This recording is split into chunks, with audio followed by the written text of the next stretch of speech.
Study IQ IAS, अब तैयारी हुई अफोर्डेबल। नमस्कार दोस्तों जैसा कि आपको पता है यूके के अंदर अभी नई प्राइम मिनिस्टर आई हैं लिज ट्रस। उनके पहले की जो सरकार थी दैट इज बोरिस जॉनसन की जो सरकार थी, उन्होंने यहां पर एक डेडलाइन रख दिया था कि इस दीपावली तक 2022 का जो दीपावली है ये पड़ रहा है 24 अक्टूबर। ये आते आते भारत और यूके के बीच में जो ट्रेड एग्रीमेंट है, फ्री ट्रेड एग्रीमेंट, वो यहां पर साइन हो जाएगा। लेकिन यहां पर जो अब नई सरकार आई है वो कई तरह की बातें कर रही है, जैसे इमिग्रेशन को लेकर एक बड़ा मुद्दा बताया जा रहा है। UK home secretary links FTA to concerns over immigration. तो ऐसा लग रहा है कि यूके के अंदर यहां पर जो डील को लेकर एक फाइनल अप्रूवल होना चाहिए था उसमें कुछ रुकावट आ सकती है। दिक्कत क्या हो रहा है यहां पर, क्यों आखिरकार यूके जो है वो इस डील को रोकना चाहता है, मैं आपको डिटेल से बताऊंगा। काफी कुछ जानने को है, चलिए आगे बढ़ते हैं। लेकिन उसके पहले ध्यान रखिएगा दोस्तों, यूपीएससी का जो स्टडी IQ का बैच होता है उसका आखिरी बैच, जी हां, it will be the last batch of 2023। मतलब अगर आप 2023 के लिए प्रिपरेशन कर रहे हैं, ये आपके पास आखिरी मौका है। हमारे वेबसाइट और ऐप पर जाइए और वहां पर जो भी बैच सेलेक्ट करना चाहते हैं आप कर सकते हैं by using the code Ankit live, क्योंकि सिर्फ 19,000 में ये पूरा कोर्स आपको मिल जाएगा। इसके अंदर आपको 900+ आवर्स ऑफ लाइव टीचिंग दी जाती है, नोट्स दिए जाते हैं, आंसर राइटिंग प्रैक्टिस आपके मेंस एग्जाम के लिए, और साथ ही साथ मेंटरशिप भी मिलता है। कोई दिक्कत है, प्रॉब्लम है, कभी भी आप अपने मेंटर से पूछ सकते हैं। इसके अलावा अगर आपको MCQs अटेम्प्ट करना है तो मेरे इंस्टा पेज पर जाइए, वहां पर स्टोरीज में जितने भी MCQs हैं उसको आप अटेम्प्ट कर पाएंगे। चलिए शुरुआत करते हैं और सबसे पहले देखते हैं एग्जैक्टली हो क्या रहा है। देखिए, जो ट्रेड ऑफिशियल्स हैं दोनों भारत के और यूनाइटेड किंगडम के, वो यहां पर लगे हुए हैं कि जो फ्री ट्रेड एग्रीमेंट है वो अगले 2 हफ्ते में हो जाए, क्योंकि जैसा मैंने आपको बताया कि दीपावली तक का टाइम रखा गया था बोरिस जॉनसन की सरकार के द्वारा। लेकिन यहां पर अब आप देखिए, जो नई होम सेक्रेटरी बनी है सुएला ब्रेवरमैन, उनके द्वारा कुछ ऐसा बयान आया है जिसको लेकर हो सकता है कि FTA में होने वाले डील को कुछ रुकावट हो सकता है कि ये डील आगे जा सकती है, हो सकता है भारत और यूके के बीच में यहां पर डील ना हो, क्योंकि यहां पर उनके द्वारा इमिग्रेशन का जो मामला है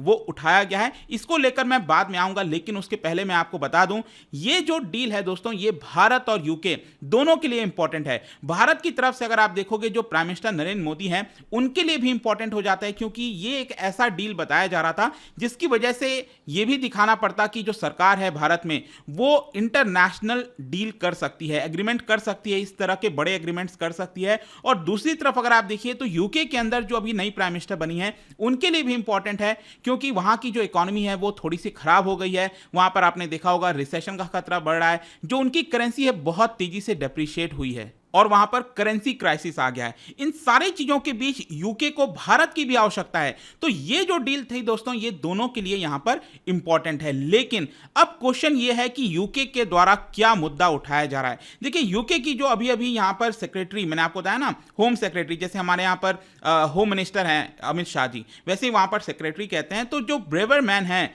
उनके द्वारा देखिए क्या स्टेटमेंट लिखा हुआ है।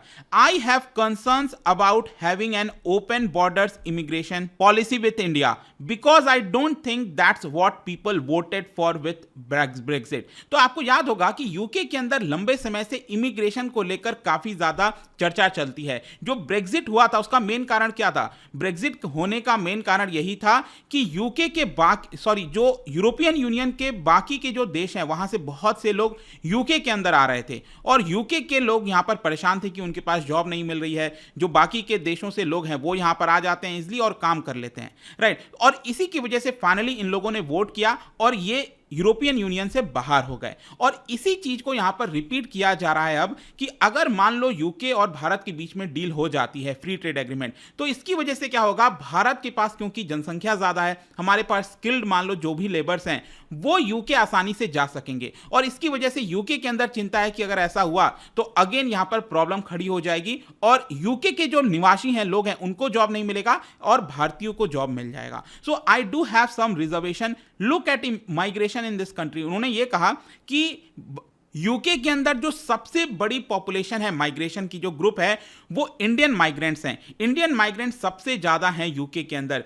We have even reached an agreement with Indian government regarding this. मतलब उनका ये कहना था कि यहां पर हम एनकरेज कर रहे हैं कि दोनों देश के बीच में इसको लेकर भी एग्रीमेंट हो, जो यूके की कंसर्न है वो भी भारत यहां पर ध्यान रखे, लेकिन अभी तक इसको लेकर कोई बहुत ज्यादा पहल नहीं हो पाई है। और ये जो इशू है ना इमिग्रेशन का, मैं आपको बताऊं, ये लंबे समय से, जैसे कि आप देख सकते हो यूके की प्राइम मिनिस्टर थेरेसा मे थी 2016 में, वो भारत के दौरे पर आई थी, और उस समय जब वो भारत के दौरे पर आई थी तो उस समय भी ये बड़ा मुद्दा सामने आया था कि बोला गया कि यूके के द्वारा बोला गया कि ठीक है, जितने भी भारतीय यूके आना चाहते हैं ठीक है, लेकिन उसी हिसाब से जो ऑलरेडी भारतीय रह रहे हैं उनको भी वापस लौटना चाहिए। यूके का ये कहना है कि जो भारतीय जाते हैं यूके वो परमानेंटली वहीं पर सेटल होने की कोशिश करते हैं। तो ये यूके आरोप लगा रहा है। और अगर आप देखोगे यहां पर, मैं आपको कुछ फिगर्स भी दिखाता हूं, ये आप यूके के अंदर देख सकते हो, जो सबसे बड़ी पॉपुलेशन है माइग्रेंट्स की, लगभग 10% के आसपास अकेले इंडियंस का देखने को मिलेगा।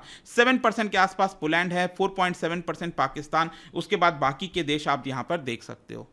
और सिर्फ यही नहीं, मैं आपको एक और इंटरेस्टिंग चीज बताता हूं। जो होम सेक्रेटरी हैं यूके की, ब्रेवरमैन, उनके द्वारा एक और नेगेटिव रिमार्क यहां पर पास किया गया। उनका यह कहना था कि देखिए, अभी रिसेंटली आपको याद होगा लेसेस्टर में यहां पर एक रायट्स हुआ था, भारत और पाकिस्तानियों के बीच में, भारतीय और पाकिस्तानियों के बीच में जो मैच वगैरह हुआ था, उसके दौरान कुछ आपने देखा काफी ज्यादा जो रायट्स हैं, उस तरह की चीजें देखने को मिली थी। तो उनका यही कहना था कि जो भी इमिग्रेंट्स आते हैं यूके के अंदर, उनको सही तरीके से सेटल करना जरूरी है। अगर बहुत ज्यादा इमिग्रेंट्स आ जाएंगे तो हमें यहां पर प्रॉब्लम हो जाएगी। और इसीलिए यूके को अब यहां पर डर होने लग रहा है कि अगर ये एफटीए फाइनल हो जाता है तो इसकी वजह से और ज्यादा भारतीय आसानी से यूके के अंदर जा सकेंगे और इसकी वजह से यूके को प्रॉब्लम होगी। और इसीलिए दोस्तों यहां पर मैंने आपसे कहा कि ये जो डील है अब उसको लेकर काफी ज्यादा आशंका होने लगी है कि क्या ये फाइनली पास हो पाएगा कि नहीं हो पाएगा। इसके अलावा एक और चीज मैं आपको बताता हूं, जस्ट 2 दिन पहले की ही बात है, ये जो डील है ना भारत और यूके के बीच में, फ्री ट्रेड एग्रीमेंट,